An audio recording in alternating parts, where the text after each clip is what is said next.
Woman gets mobs of men for mass Big Apple Tinder date. A self-proclaimed singer, actress, and model from New York City managed to win Tinder over the weekend after she tricked hundreds of men into a massive dating competition. According to the Gothamist, Natasha Aponte was able to get a boatload of men to show up in Union Square on Sunday, thinking they were going to be on a one-on-one Tinder date.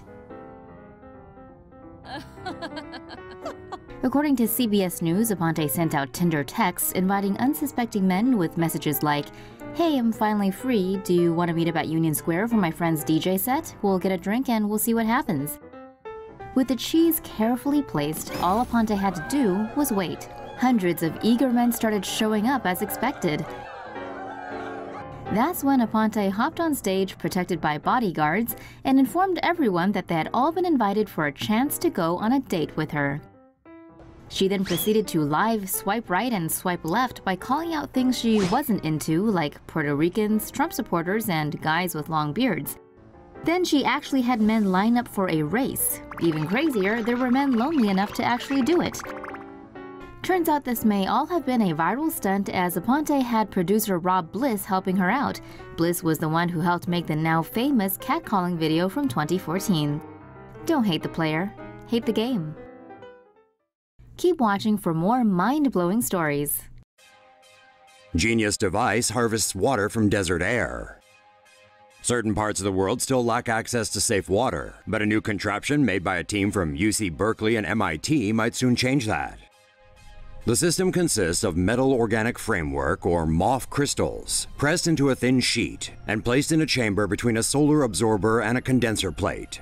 MOFs are a combination of organic and inorganic materials in a tightly packed matrix. Specific uses depend on the type of combination used. While some MOFs absorb gas, this particular one excels at absorbing water. The chamber is left open at night, allowing air to diffuse through the porous crystals and water to attach to its interior surface. During the day, sunlight heats up the water molecules in the MOF, turning them into vapor that then condenses and is collected below.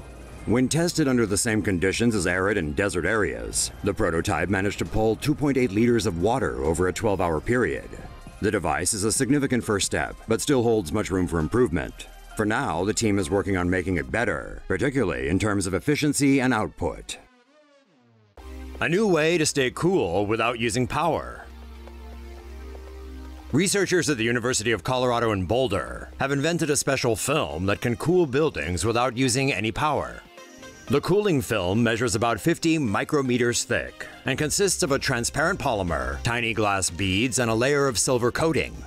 The silver coating reflects sunlight through the plastic, preventing it from heating up the building.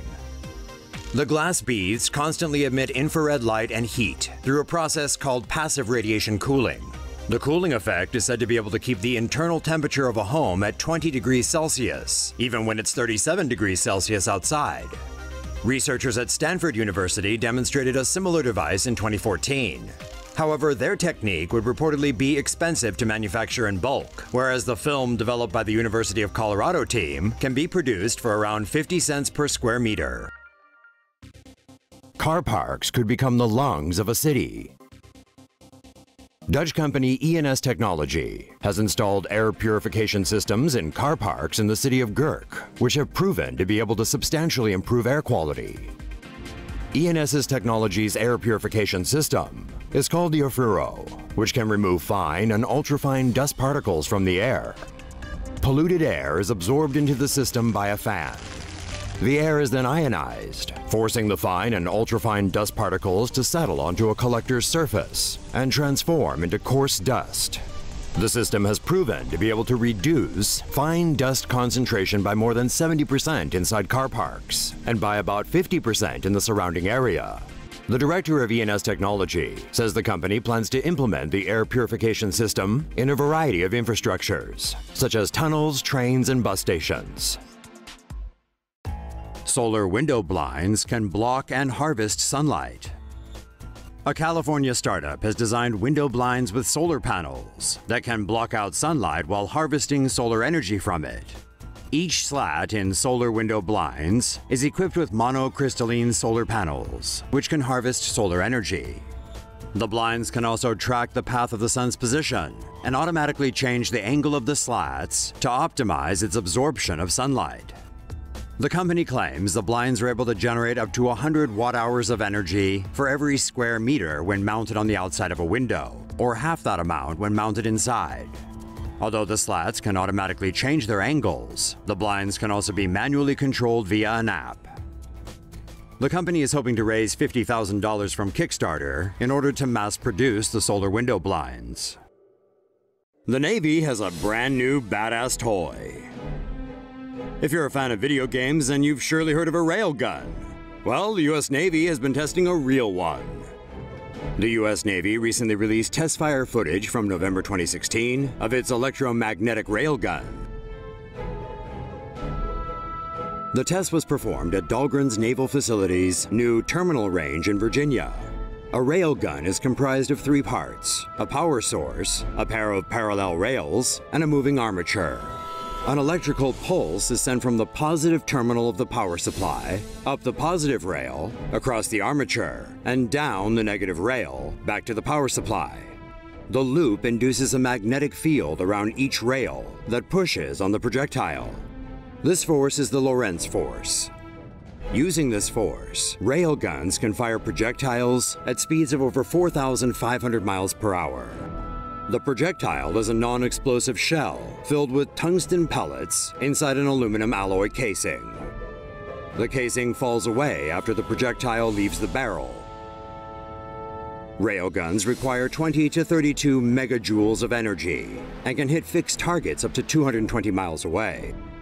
Targets are then destroyed by the projectile's massive kinetic force. The kinetic energy warhead destroys its targets by its extreme speed upon impact. This eliminates the hazards of carrying high explosives and having unexploded ordnances scattered on the battlefield. Railguns also eliminate the need for chemical propellants, such as gunpowder. This means they could be potentially much cheaper to operate and can fire faster than current naval weaponry. China put jamming equipment on its fake man-made islands. China is back to throwing more junk on their fake little piles of dirt in the South China Sea. According to US officials, China has installed military jamming equipment on 2 of its Spratly Island outposts that can disrupt communications and radar systems. Satellite imagery taken by commercial satellite company Digital Globe shows a suspected jammer system with its antenna extended on Mischief Reef, one of China's 7 artificial islands. According to US intelligence, the new jamming equipment was installed within the last 90 days on Fiery Cross and Mischief Reef. 3 of its man-made outposts, Fiery Cross, Mischief Reef, and Subai Reef, now have 10,000-foot runways, airplane hangars, ammunition depots, barracks, and deep-water piers for ships. China claims sovereignty over all of the South China Sea. The problem is, Beijing seems to always be claiming things that don't belong to it.